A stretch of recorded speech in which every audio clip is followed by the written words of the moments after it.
materi yang akan kita bahas pada kesempatan kali ini yaitu tentang bagian tubuh hewan serta fungsinya. Bagian tubuh hewan itu secara umum terdiri dari bagian kepala, bagian badan, dan bagian alat gerak. Bagian tubuh hewan yang akan kita bahas pada video ini yaitu yang pertama itu ada serangga, contohnya belalang. Kemudian ada Pisces, contohnya ikan. Ada amfibi, contohnya kata atau kodok. Ada aves, contohnya itu burung. Ada reptilia, contohnya kadal. Dan ada mamalia, contohnya itu kucing. Nah, marilah kita bahas satu persatu mulai dari bagian tubuh dan fungsi serangga. Itu contohnya belalang. Nah, belalang ini memiliki bagian-bagian tubuh yang berfungsi untuk menjalankan kehidupannya. Nah, bagian yang pertama yang ditunjukkan oleh anak panah itu disebut dengan bagian kepala. Bagian yang kedua disebut dengan perut. Bagian ketiga disebut dengan kaki. Nah, belalang ini memiliki bagian tubuh tambahan yang tidak dimiliki oleh hewan-hewan lain, yaitu ada bagian yang disebut dengan antena. Nah, antena ini berfungsi untuk alat peraba, perasa, penciuman, dan pendengaran pada serangga. Nah, antena juga dapat digunakan untuk berkomunikasi.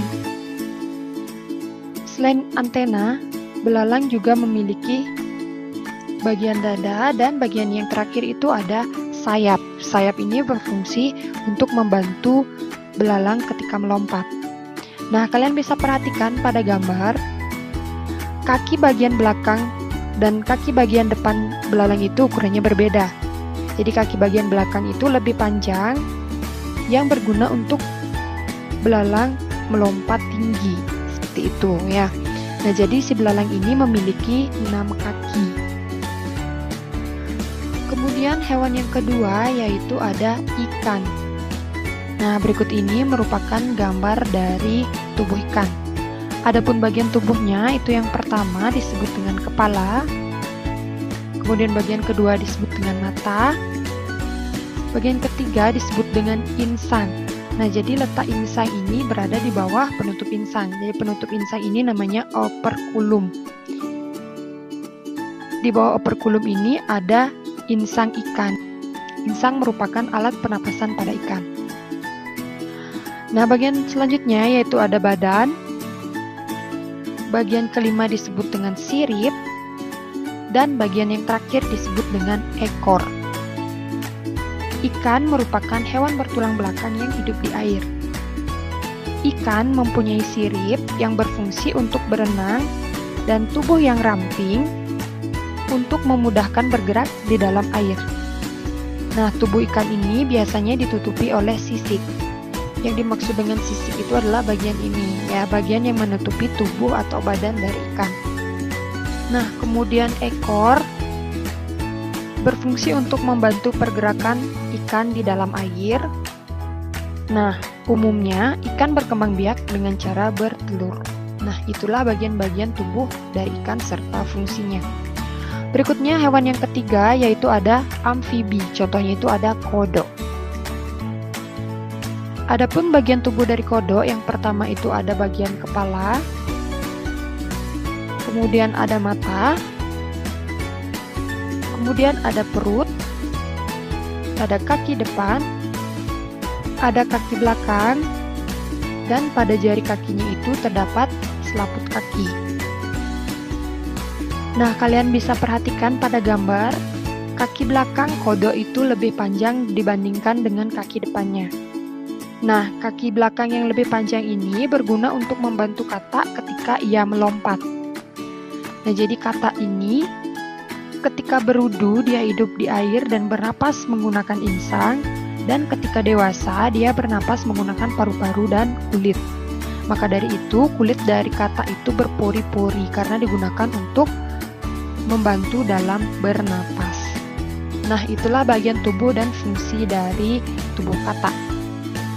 Hewan yang selanjutnya yaitu ada reptilia. Contohnya di sini adalah kadal. Nah, adapun bagian tubuh dari kadal itu yang pertama, kalian bisa perhatikan tanda panahnya, disebut dengan kepala. Kemudian bagian kedua disebut dengan mata. Bagian ketiga ada perut. Bagian keempat ada kaki. Dan bagian terakhir itu disebut dengan ekor. Nah, hewan reptilia ini merupakan hewan bertulang belakang yang bersisik dan bernapas menggunakan paru-paru. Kadal memiliki tubuh panjang dan ramping yang beruncing ke belakang dan berakhir dengan ekor. Kadal memiliki leher yang panjang dan pada badannya terdapat 4 kaki dengan 5 jari pada tiap-tiap kakinya. Nah, ekor kadal yang panjang membantu dalam pergerakannya. Beberapa jenis kadal akan memutuskan ekornya jika berada dalam keadaan berbahaya. Ekornya yang putus akan bergerak-gerak dan menarik perhatian pemangsa, sehingga kadal dapat melarikan diri dari musuhnya. Nah, itulah bagian tubuh dari kadal. Hewan yang selanjutnya yaitu ada aves. Contohnya di sini ada burung. Nah, berikut ini merupakan bagian tubuh dari burung. Yang pertama itu ada bagian kepala, yang kedua bagian paruh, yang ketiga bagian badan. Ini merupakan bagian badan dari burung. Kemudian yang keempat itu ada sayap, yang kelima ada bagian kaki, dan yang keenam itu ada bagian ekor. Burung adalah hewan yang mempunyai sayap dan tubuhnya ditutupi oleh bulu. Nah, bulu burung ini berguna untuk menjaga suhu tubuh burung dan membantu burung ketika terbang. Nah, sayap burung selain digunakan terbang, juga berfungsi untuk menjaga keseimbangan burung. Nah, kalian bisa perhatikan bentuk pada paruh burung itu berbeda-beda. Bentuk paruh burung yang berbeda itu disesuaikan dengan jenis makanannya. Begitupun juga kakinya. Jadi bentuk kaki setiap burung itu berbeda-beda disesuaikan dengan apa yang menjadi makanannya. Pada beberapa kaki aves itu terlihat ada yang berselaput, contohnya itu bebek. Nah, jadi bentuk kaki ini juga disesuaikan dengan cara memperoleh makanannya. Kalian bisa perhatikan pada kaki bebek itu berselaput. Kenapa kaki bebek berselaput? Karena untuk memudahkan bebek berjalan di tanah yang berlumpur atau ketika ia berenang di air. Seperti itu. Itulah bagian tubuh dari burung. Hewan yang terakhir yaitu ada mamalia. Contohnya di sini adalah kucing.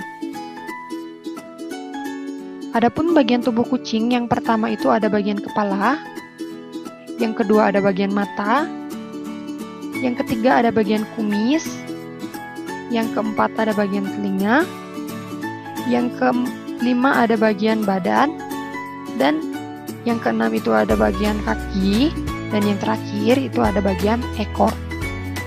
Bagian tubuh tambahan dari kucing ini adalah adanya kumis. Kumis adalah salah satu bagian dari tubuh yang penting bagi kucing. Karena kumis kucing ini terhubung ke banyak saraf. Adapun fungsi dari kumis pada kucing ini, yang pertama yaitu sebagai alat komunikasi sesama kucing, yang kedua sebagai alat pendeteksi perubahan udara dan mendeteksi arah gerak mangsanya, yang ketiga yaitu membantu dalam berburu mangsanya, dan yang kelima sebagai navigasi di tempat yang gelap atau ketika kucing berjalan di tempat yang gelap. Kumis pada kucing juga sering disebut dengan misai. Nah, selain kumis, kucing juga memiliki ekor. Nah, ekor ini berfungsi sebagai alat keseimbangan pada kucing. Nah, itulah bagian-bagian dan fungsi tubuh pada hewan.